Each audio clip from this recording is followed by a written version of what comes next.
오는 2월 5일 대한민국 통 정다운 선수의 경기가 있다. 15연승의 질주가 끊기고 작년 7월 더스틴 자코비에게 패배한 정다운 선수에게는 더욱 중요하게 다가오는 시합이라고 할 수 있다. 체격은 물론 기술 수준에서도 정점에 달한 현대 격투 스포츠에서 아시아인, 그것도 한국인 선수가 정점 위에 정점이라고 할 수 있는 UFC 라이트 헤비급에서 4승 1패라는 좋은 성적을 거두고 있어서 국내외 격투 팬들의 주목을 받고 있다. 그런 정다운 선수와 이번에 맞붙게 되는 상대는 바로 데빈 클락인데, 국내 2030이 UFC에 생각보다 무관심한 이유는 바로 선수들의 스토리를 모르기 때문이다. 바꿔 말하면 UFC 선수들의 스토리를 안다면 훨씬 재미있게 볼 수 있다는 것인데, 사실 UFC 선수들의 경기보다 옆집 김씨 아저씨가 동네에서 위통 벗고 싸우는 게 더 꿀잼인 것은 우리가 김씨 아저씨가 누군지 알기 때문이다. 아무튼 데빈 클락은 격투기 매니아는 물론 국내 일반 팬들에게는 그리 익숙한 선수가 아닐 것이다. 실제로 격덕후들이 모여있는 국내 격투 커뮤니티에서도 클락이라는 키워드를 검색하면 미녀 파이터 로즈 클락이 더 많이 뜨는 걸 알 수 있다. 데빈 클락은 정다운보다 3살 많은 1990년생으로 한국 나이 올해 34살이다. 정다운 선수는 2015년 TFC를 시작으로 프로 커리어를 시작한 반면, 데빈 클락은 그보다 5년 앞선 2010년부터 프로 무대를 뛰기 시작했다. 참고로 정다운 선수는 초딩 때부터 운동부에서 여러가지 종목을 거쳐왔는데 성적이 대부분 부진했다고 한다. 초딩 때부터 투포한, 장거리, 단거리 등을 했었고, 중학교로 진학하는 시점에는 코치가 정다운에게 너 운동 못한다며? 할 거 없으면 복싱 한번 해봐 라는 제안에 복싱을 시작했지만 역시 성적이 부진했다고 한다. 정다운 선수는 그 이유가 당시에는 겁이 많아서였다고 밝히기도 했다. 반면 데빈 클락은 유년 시절 좀 더 내실 있는 코스를 밟아왔다. 그는 7살 때부터 복싱과 레슬링을 시작했다. 고등학교에 진학해서까지 꾸준히 레슬링 커리어를 이어갔고, 고등학교 때는 레슬링 대회에 출전하여 결승 무대에서 전 UFC 선수인 데이빗 미쇼에게 패배하기도 했다. 그렇지만 고3 때에는 사우스 다코다주의 185파운드급 주립 챔피언을 따내면서 레슬링 커리어에서 꽃을 피우기도 했다. 또한 대학 시절에는 184파운드급에서 매년 각 분야의 최고의 아마추어 선수들에게 주어지는 올 아메리카에 2번이나 지명되기도 했으며, 2009년에는 전국 선수권 대회에서 우승을 했다. 클락은 대학을 도중에 중퇴했지만 투기 스포츠를 관두고 싶지 않았고, 그가 배워온 레슬링 기술이 MMA에 잘 적용된다는 걸 발견했다. 결국 동네에 있던 팀 낙석의 문을 두드리면서 MMA에 발을 들여놓았고, 이후에는 주짓수 블랙벨트인 브루스 호이어가 지도하는 넥스트 엣지 아카데미로 보금자리를 옮겼다. 곧이어 격투단체인 RFA에서 프로 커리어를 시작하게 되었고, 2016년 Looking for a Fight라는 UFC 웹시리즈를 진행하던 데이나 화이트가 직접 데빈 클락을 스카우트해서 지금까지 7년간 UFC에서 커리어를 이어가고 있다. 그의 격투기 백그라운드를 정리하면 고교 주립 레슬링 챔피언이자 주니어 컬리지 내셔널 레슬링 챔피언, 그리고 아마추어 복서의 커리어를 갖고 있는 것이다.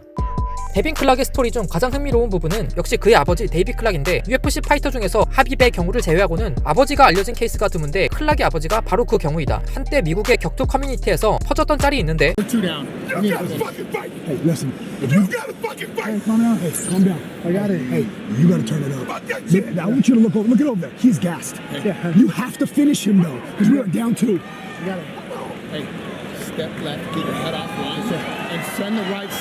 Send all of this. You gotta send it straight, and you gotta let it lead to the hips. Hey, and where's the shot? We didn't wrestle once. You have to prioritize. You have to make a choice right now. You gotta make a choice. How do you want this day to end? You gotta make a choice right now. You gotta go, right? We came here to die tonight. Put his ass on the floor and let's finish him.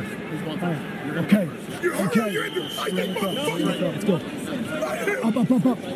라운드 중간에 코치의 지시를 받는 한편, 옥타곤 밖에서는 그의 아버지가 저 새끼 때려 눕혀 라고 엄청 흥분하면서 소리를 지르는 동시에 관객의 호응을 유도하기도 한다. 이러한 아버지의 서포트는 그가 9살 때로 거슬러 올라가는데, 그는 당시 시스턴이라는 도시에서 복싱 토너먼트에 출전했고, 그보다 2-3살 더 많은 상대와 붙게 되었다. 2라운드 종료 종이 울렸을 때 데빈 클락은 코에 펀치를 한 대 크게 맞았고 눈에 눈물이 가득 고였는데, 그의 아버지 데이빗이 클락에게 소리쳤다. 너 얼른 눈물 닦고 정신 차려라. 그렇지 않으면 집으로 돌아갈 거야. 이 호통을 들은 9살의 데빈 클락은 눈물을 닦고 링으로 돌아가 상대를 때려 눕혔고 승리를 거뒀다. 그의 아버지는 클락이 격투기를 처음 접하기 시작했을 당시를 회상하며 이렇게 말했다. 요즘 세상은 폭력이 만연하다. 그래서 나는 단지 클락이 자신을 방어할 수 있을 능력을 갖길 바랬다. 그래서 아들에게 복싱과 레슬링을 배우게 했다. 나는 그것이 전혀 폭력적인 스포츠라고 생각하지 않았다. 나는 아들이 복싱을 배우기 시작할 때 이렇게 말했다. 너가 이걸 배운다면 너는 절대로 누구에게도 손찌검을 해서는 안 된다. 그리고 아들은 그 말을 잘 지켰다. 누구에게도 함부로 손을 대지 않았다. 아들은 오히려 다른 아이들을 지켜줬다. 데빈 클락의 닉네임인 브라운 베어도 이런 이중적인 그의 면모를 나타낸다. 클락의 베스트 프렌드들은 이 닉네임을 이미 고딩 때 그에게 지어주었다. 클락은 자신의 닉네임에 대해 다음과 같은 말을 했다. 제 피부 색깔이 갈색이기도 하고 레슬링을 할 때면 마치 곰 같다고 하더라고요. 동시에 저는 나이스한 사람이기 때문에 브라운 베어라고 불렸죠. 흉폭한 그리즐리 같은 게 아니라요. 어쨌든 시합에도 보이는 아버지의 이러한 응원은 아들 데빈 클락의 요구이기도 한 것이다. 클락은 아버지의 존재에 대해 다음과 같이 말했다. 내가 어렸을 때 풋볼이건 야구건 어떤 운동을 하건 간에 아버지는 뒤에서 지금과 같이 외쳤다. 지금은 그나마 좀 덜한 거다. 우리 모두는 자신을 즉시 각성시켜줄 수 있는 누군가가 필요하다. 나에게 그런 존재가 바로 아버지다. 이유다. 그것이 바로 아버지가 나랑 같이 경기에 나오는 이유고, 나는 내 아버지가 항상 내 뒤에서 언제나 나를 각성시켜줄 준비가 되어 있다는 걸 알고 있다. 이것은 단순한 경쟁 그 이상이다. 이것은 피, 땀, 눈물이다. 나는 종종 그것을 잊어먹곤 하지만 아버지가 그것을 나에게 상기시켜준다. UFC 250에서는 다음과 같은 일도 있었다. 그는 라운드 초반부터 상대의 공격에 왼쪽 아나 골절이 발생했고 앞이 제대로 보이지 않을 지경에 이르렀지만 그때 클락의 귀에는 어떤 목소리가 들렸다. 아주 시끄러우면서도 귀에 익은 그 목소리를 말이다. 아버지의 외침이었다. 결국 클락은 해냈다. 두 번째 라운드와 세 번째 라운드에서 클락은 각성했다. 결국 만장일치 판정승을 거뒀다. 이 경기에서 데빈 클락은 온라인에서 큰 지지를 받았고 그의 아버지 데이빗의 시끄러운 서포트도 많은 관심을 받았다. 클락의 아버지는 이 경기 후에 언론과의 인터뷰에서 다음과 같이 말했다. 나는 항상 같은 일을 했을 뿐이다. 그게 나의 일이다.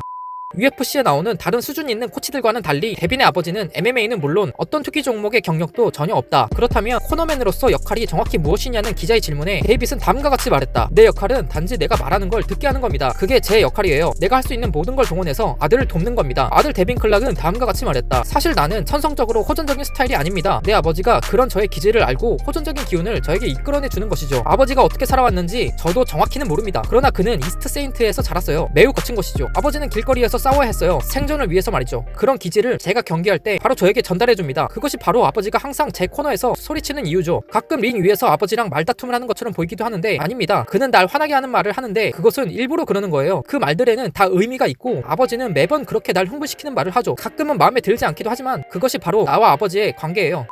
이렇게 거칠게 살아온 아버지는 아들 데빈에게 7살 때부터 권투와 레슬링에 입문하도록 끌어줬고 9살 때는 주 복싱 챔피언을 만들었으며 현재는 7년째 최고의 격투 단체에서 커리어를 이어나가게 해준 든든한 백그라운드이다. 도대체 코너에서 무슨 말을 하는 거냐는 질문에 아버지 데이빗은 나는 주변에 누가 있건 신경 쓰지 않는다. 어떨 때는 입에서 좋은 말이 나오기도 하지만 나쁜 말이 튀어나오기도 한다. 나도 사람들이 내가 무슨 말을 하는지 못 알아듣는다는 걸 알고 있다. 그러나 내 아들은 내가 무슨 말을 하는지 다 이해한다. 심지어 아들이 링에서 엉덩이를 걷어차이는 상황에서도 내가 하는 말을 다 알아듣는다.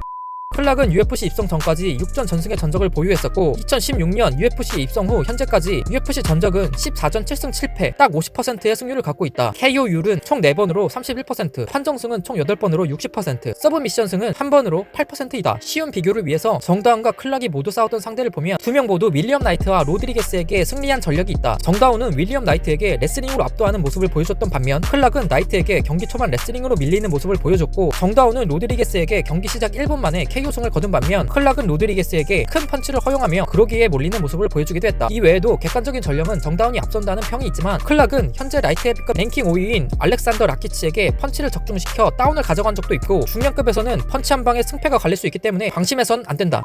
여담으로 클락은 다운 증후군을 돕는 캠페인을 벌이기도 했다. 그 시작은 그의 동료로부터 시작됐는데 클락의 매니지먼트 직원 케빈과 가깝게 지내던 도중 그의 아들 캠든이 다운 증후군을 갖고 있는 아이라는 걸 알게 됐다. 클락은 특유의 성품으로 캠든과 유대관계를 맺게 되고 이후로 캠든에게 영감을 받은 클락은 자신이 몸담고 있는 UFC라는 플랫폼을 적극 활용하기로 마음먹었다. 체육관에 다운 증후군을 가진 사람들을 초대하여 트레이닝을 시켜주고 자신과 같이 교류하는 프로그램을 만들었다. 데빈 클락이 진행하는 캠페인에 여러 UFC 선수들도 참여했는데 존 존스, 홀리엄 등이 바로 그들이다. 클락에게는 커여운 딸이 있다. 클락은 자신의 SNS 자기소개란에 남편, 아빠라고 자신을 소개해놨고 사진의 절반은 가족 사진일 만큼 가정적이다. 클락의 아내는 부동산 중개업을 한다. 장모님과도 유대가 깊어서 그녀가 건강이 악화되어 돌아가셨을 때에는 앤소니 스미스와의 경기에 집중을 못할 정도로 심정적으로 힘들었다고 한다.